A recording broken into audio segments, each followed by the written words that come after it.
ఒకవేళ love marriage అయితే మీ life ఎలా ఉండబోతుంది, లవ్ మ్యారేజ్ చేసుకోవాలనే కోరిక ఉంటుంటే కనుక మీకు ఎలా ఉంటుంది చూద్దాం. ఫైన్ అండి. సో మనకి ఎలాంటి కార్డ్స్ వచ్చాయో చూద్దాం.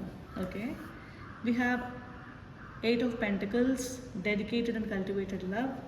అంటే ఇప్పుడు మేబీ మీ ఫ్యామిలీలో అందరూ కూడా పెళ్లి చేసుకోవాల్సిన వయసు వచ్చింది అని చెప్పి అన్నారు. అంటే మీరు చేసుకోవాల్సిన వయసు కొంచెం దాటి ఉంటుంది. ఓకేనా అండి? మేబీ 25-27 ఇయర్స్ దాటేసిన తర్వాత అందరూ కంగారు పడతారు, పెళ్లి చేసుకో అని. ఇప్పుడు కొంతమందికి 30 ఇయర్స్ దాటుతుంది, 35 ఇయర్స్ కూడా దాటుతుంది. సో ఏంటి అంటే దిస్ లవ్ రీడింగ్లో ఇక్కడ ఈ పర్సన్ చెక్కుంటున్నారు. ఓకేనా అండి? ఒక మనిషిని శిల్పంగా చెక్కుంటున్నారు. అంటే ఎన్నాళ్ళుగా నేను కెరియర్కి ఇంపార్టెన్స్ ఇచ్చాను, ఫైనల్గా నాకు ఒక వ్యక్తి దొరికారు, సో నేను ముందుకు వెళ్ళి పెళ్లి చేసుకుంటాను అని డిసైడ్ అయ్యారు. ఓకేనా అండి? సో చూద్దాం ఇంకేమొచ్చాయో. ఎస్, పెళ్లి చేసుకుందాం అనే ఉద్దేశం ఉంది మీరు లవ్ చేసిన వ్యక్తిని.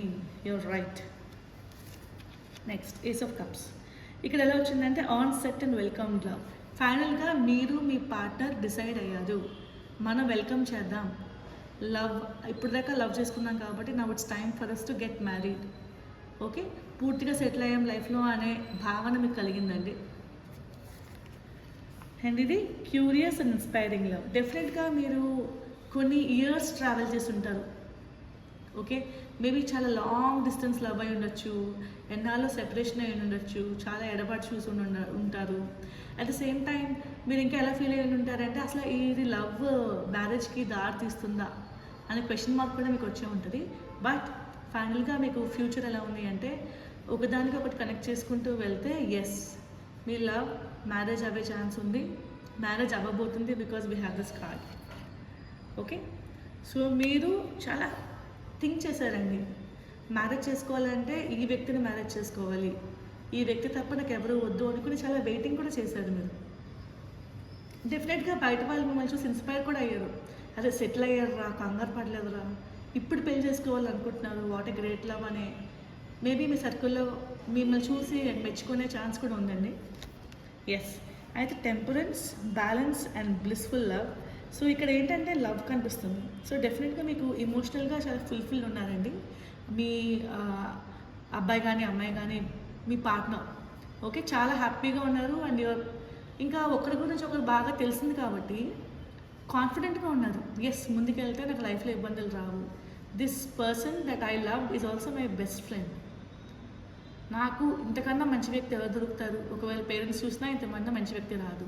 So love knows no boundaries. హద్దులుండవు, ఎల్లలుండవు.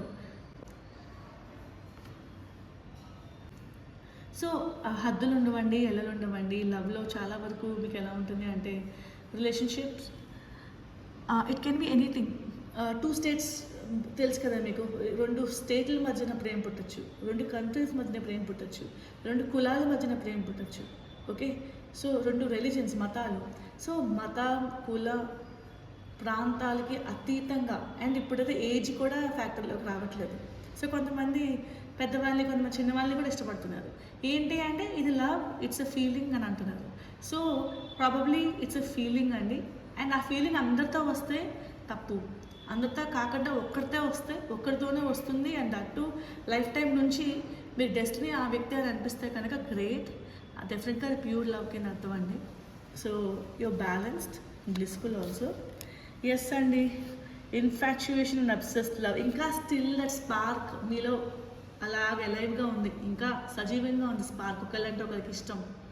ఓకే, మీరు స్టార్టింగ్ ఆఫ్ యువర్ రిలేషన్షిప్ మొదట్లో ఎంత ఇష్టంగా ఉన్నారో, ఎంత మ్యూచువల్గా అట్రాక్ట్ అయ్యి ఉన్నారో అదే ఇష్టం ఇంకా కొనసాగుతుంది. Very beautiful. సో ఒక్కటి మనకి రివర్స్ కార్డ్ వచ్చింది, చూద్దాం. Knight of wines. Flirty and open minded love. అయితే చిన్నగా ట్విస్ట్ కదా, మనకి లైఫ్లో ఏదో ట్విస్ట్ ఉండాలి. సో మీకు మీ లవ్ మ్యారేజ్, మీ లవ్ కాస్త మ్యారేజ్ అయ్యే టైంలో మధ్యలో చాలా దగ్గర పడిపోతుంది మీ మ్యారేజ్ సమయం. ఆ టైంలో ఒక ట్విస్ట్ ఏంటి అంటే మీ ఇద్దరికీ ఒక డౌట్ రావచ్చు, అరే నేను కరెక్టే చేస్తున్నానా, ఈ అమ్మాయినో ఈ అబ్బాయినో పెళ్లి చేసుకోవచ్చా? ఎందుకు అంటే ఒకరికొకరికి చాలా ఇష్టం అయిపోయిన తర్వాత అనుకోకుండా మాటలు మాట్లాడేసుకుంటూ ఉంటారు కాబట్టి చిన్న చిన్న మాటలు మీకు నచ్చకపోయి ఉండొచ్చు. బికాస్ ఇదివరకు రానంత వరకు కావాలి కావాలి అనుకుంటాం. బట్ వచ్చేస్తున్నప్పుడు వచ్చేస్తుంది కదా అని మేబీ గ్రాంటెడ్‌గా తీసుకునే ఛాన్స్ ఉంది. అలా గ్రాంటెడ్‌గా తీసుకోవద్దు. ఇది ఒక ట్విస్ట్ కార్డ్ అండి. ట్విస్ట్ కార్డ్ ఏంటి అంటే ఒకరికొకరు పెళ్లి ముందర సరిగ్గా లేకపోతే అరుచుకుంటూ, తిట్టుకుంటూ లాంటి ఏమన్నా విభేదాలు లాంటివి మొదలైనయి అంటే ఒకళ్ళు సైలెంట్ అయిపోండి. లేకపోతే ఇంకొకళ్ళని అర్థం చేసుకోండి. ఇదివరకు ఎంత ఇష్టంగా ఉండేవారో అంతే ఇష్టంగా మర్యాద, ఎస్పెషల్లీ మర్యాద.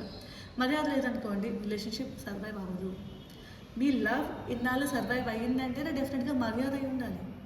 అదే మర్యాద మీ పెళ్ళిలో కూడా కొనసాగాలని చెప్పి కోరుకుంటున్నానండి. సో అయితే rational and level headed love. So rational and level headed love అంటే మీరు ఆల్రెడీ థింక్ చేశారు, నా లైఫ్ ఇలా ఉండాలి ఈ వ్యక్తితో.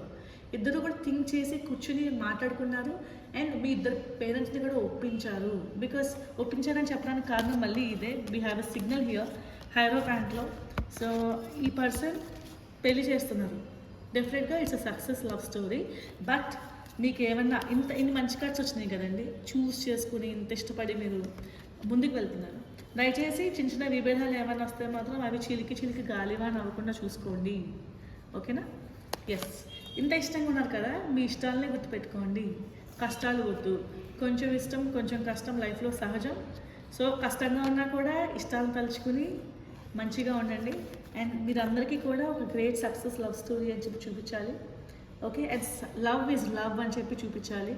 సో కొంతమంది టైంపాస్ చేసి కొంతకాలం వెళ్ళి వేరే వాళ్ళని పెళ్లి చేసుకునే ఛాన్స్ ఉంటుంది. బట్ అలా కాకుండా మీరు ఇన్నాళ్ళు కలిపి ట్రావెల్ చేశారు కాబట్టి మ్యారేజ్ అనేది జరుగుతున్నప్పుడు మేక్ ష్యూర్ మర్యాద, ఎస్పెషల్లీ మర్యాద ఇచ్చిపుచ్చుకోవడంలో చాలా జాగ్రత్తగా ఉండండి.